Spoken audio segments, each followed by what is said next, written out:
Party కార్యకర్తలకు అన్ని రకాలుగా అండగా ఉండాలని నిన్న మహానాడులో తీర్మానం చేశారు. కార్యకర్తలే పార్టీకి బలమని టీడీపీ అధిష్టానం నమ్ముతుందని ప్రతిపాదనల కమిటీ సభ్యులు లీలాపాలెం విజయ్ కుమార్ అన్నారు. మరింత సమాచారం మా ప్రతినిధి దామోదర్ అందిస్తారు.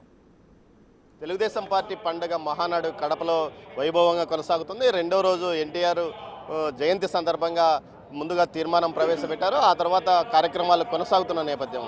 అయితే నిన్న ఏదైతే 6 సూత్రాలపై తీర్మానాలు చేశారు. ముఖ్యంగా రాష్ట్రానికి ఏమి అవసరం, అదేవిధంగా పార్టీకి కార్యకర్తకు ఏ విధంగా అండగా ఉండాలన్న విషయం మీద కూడా తీర్మానాలు చేశారు. ప్రస్తుతం మనతో తీర్మానాల కమిటీలో సభ్యుడైన లీలాపాలెం విజయ్ కుమార్ గారు ఉన్నారు. ఆయన అడిగి మరిన్ని వివరాలు తెలుస్తున్నాం. సార్ చెప్పండి, నిన్న తీర్మానాలు 6 సూత్రాలని లోకేష్ ప్రతిపాదించడం చెప్తున్నారు. మరోవైపు లోకేష్ బాబును వర్కింగ్ కమిటీ ప్రెసిడెంట్గా నిర్వహించాలంటూ శ్రేణులు డిమాండ్ చేస్తున్న పరిస్థితి. ఇలాంటి దశలో ఎలాంటి తీర్మానాలు మీరు చేశారు? నిన్న ఏ విధంగా జరిగింది? ఈరోజు ఎలాంటి తీర్మానాలు చేయబోతున్నారు?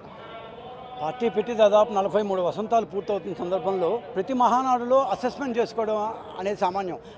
అంత అసెస్మెంట్ చేసుకొని మనం ఏం సాధించాం, ఏం సాధించబోతున్నాం, ఎలా మనం దాన్ని ముందుకు పోవాలి, what are the guidelines అన్నది చేసుకోబట్టే ఈ పార్టీ దాదాపు 43 ఇయర్స్ 44 ఇయర్స్ పాటు దాన్ని కొనసాగిస్తాం.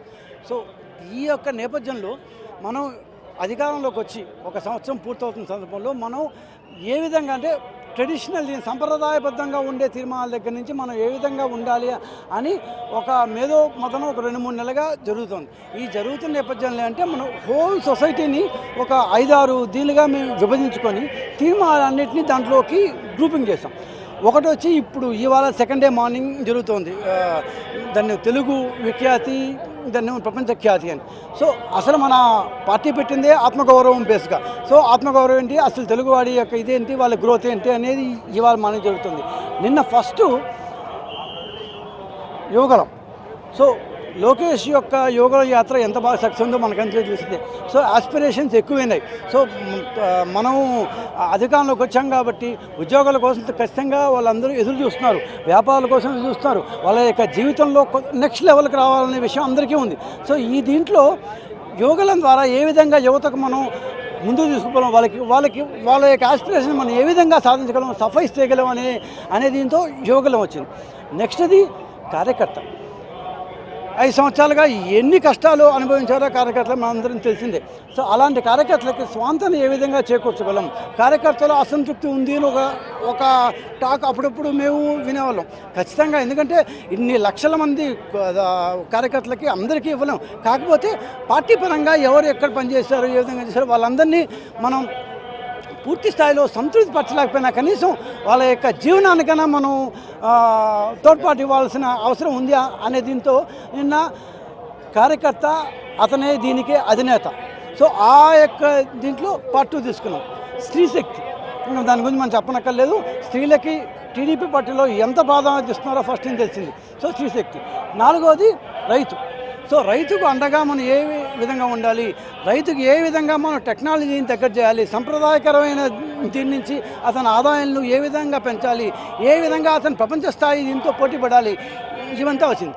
లాస్ట్ది దాన్ని ఇప్పుడు జరుగుతుంది. ఇంకోటి పేదరిక నిర్మూలన. పేదరిక నిర్మూలనలో ఏవే ఉన్నాయి, అందుకే మనం ఇప్పుడు 2047 స్వర్ణాంధ్ర విజన్ తీసుకోవాలి. సో 2020 విజన్తో మనం ఏం సాధించాము, 2047కి ఏం సాధించాలి, ఇప్పటిదాకా ఉన్న మైలురాళ్ళు ఏంటి, మనం ఏవే మైలురాళ్ళు కాస్ట్ చేసాం, డ్వాక్రా విప్లవాన్ని ఏ విధంగా తెచ్చాం, ఐటీ విప్లవంతో 10 లక్షల మందిని విదేశాల్లో పెట్టాము, విద్యా విప్లవం తెచ్చాము, కొన్ని వందల కాలేజీలు తెచ్చాము, ఏమంటారు కొన్ని వేల దాని కంపెనీలు వచ్చాయి. నిన్న సాయంత్రం ఆ కంపెనీ పేర్లన్నీ చదువుతూ వచ్చాం మేము. సో ఇన్ని వచ్చాయి. సో ఈ విప్లవాన్ని కాకుండా కొత్త టెక్నాలజీ వస్తుంది, ఇంటర్నెట్ ఆఫ్ థింగ్స్ వస్తుంది, దాని అంటారు క్వాంటమ్ కంప్యూటింగ్ వస్తుంది.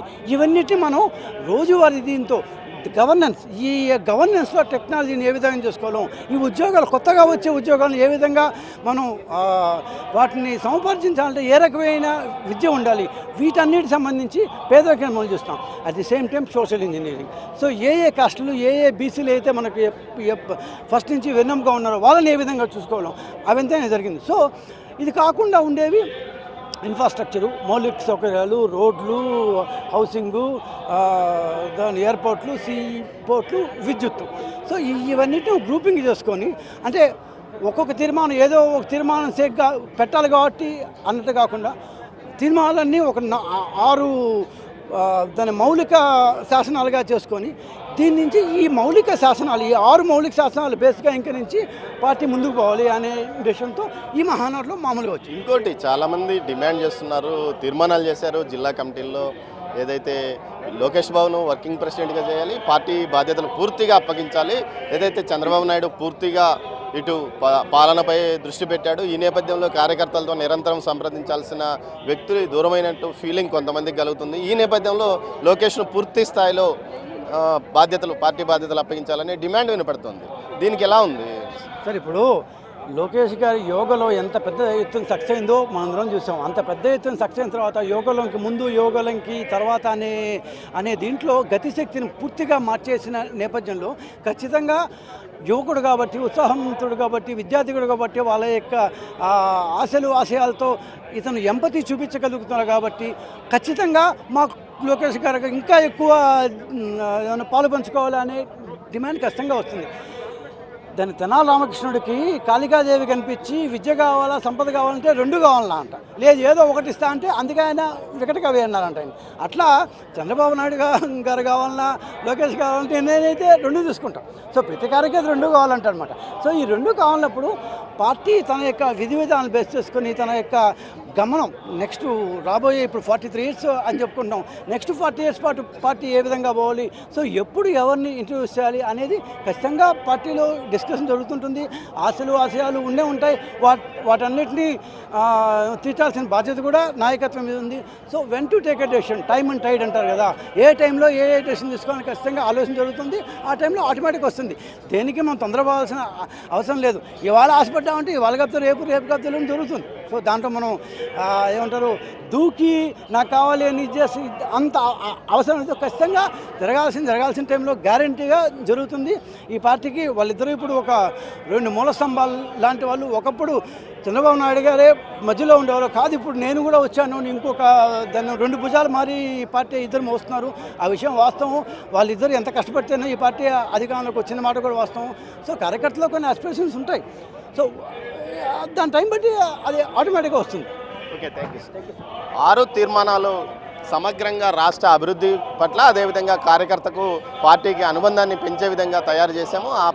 దాని ప్రకారమే ఈ మహానాడులో తీర్మానాలు జరిగాయని నీలాపాలెం విజయ్ కుమార్ అంటున్నారు. మరోవైపు ఏదైతే లోకేష్ బాబు ఇప్పటికే పూర్తి స్థాయిలో పార్టీ బాధ్యతలు చూస్తున్నారు, ఓవైపు చంద్రబాబు నాయుడు, మరోవైపు లోకేష్ బాబు, వీరిద్దరూ కలిసి పార్టీకి పిల్లర్స్ లాగా ఉన్నారు. ఇలాంటి పరిస్థితుల్లో భవిష్యత్తులో ఖచ్చితంగా లోకేష్ బాబే పార్టీ సారథ్యం వహించబోతున్నారని కూడా సూచనప్రాయంగా ఆయన అన్నారు. కెమెరా పర్సన్ పురుషోత్తంతో దామోదర్, మహానాడు ప్రాంగణం.